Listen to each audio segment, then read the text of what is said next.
সাবার জার্নি শুরু হয় প্রথমত গল্প স্ক্রিপ্ট পড়ে, তো স্ক্রিপ্ট পড়েই আমার কাছে খুবই আচ্ছা, তো স্ক্রিপ্ট পড়ে আমার খুব ভালো লেগেছে, খুবই এক্সাইটেড হয়েছি। আসলে আমি স্ক্রিপ্ট পড়ে মানে খুবই মোটিভেটেড না হলে আসলে কোনো কাজে জয়েন করা হয় না। তো আমি প্রথম রাতে পড়েই আমি খুব এক্সাইটেড হয়ে মাকসুদের সাথে কথা বলেছি এবং হচ্ছে পরে তো মেহজামিন কাজ করেছে, আমারও মেহজামিনের সাথে অনেক ধরনের কাজ করার ইচ্ছে ছিল।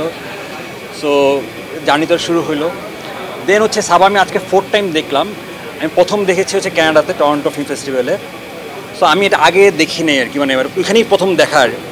এবং আমার এটা সম্পর্কে এক্সপেকশন কি আমি নিজের পার্টটুকু আমি শুটিং করেছি, অন্যগুলো দেখেছি, বাট আমি পরে খুবই সারপ্রাইজ হয়েছি যে আমি ভেবেছি এটা খুবই স্লো বা আমি বোর্ড হো বা এরকম একটা ধারণা আমার ছিল, বাট এটা এত ইমোশনালি এঙ্গেজিং, খুবই প্লেজেন্টলি সারপ্রাইজ এখানে দেখে।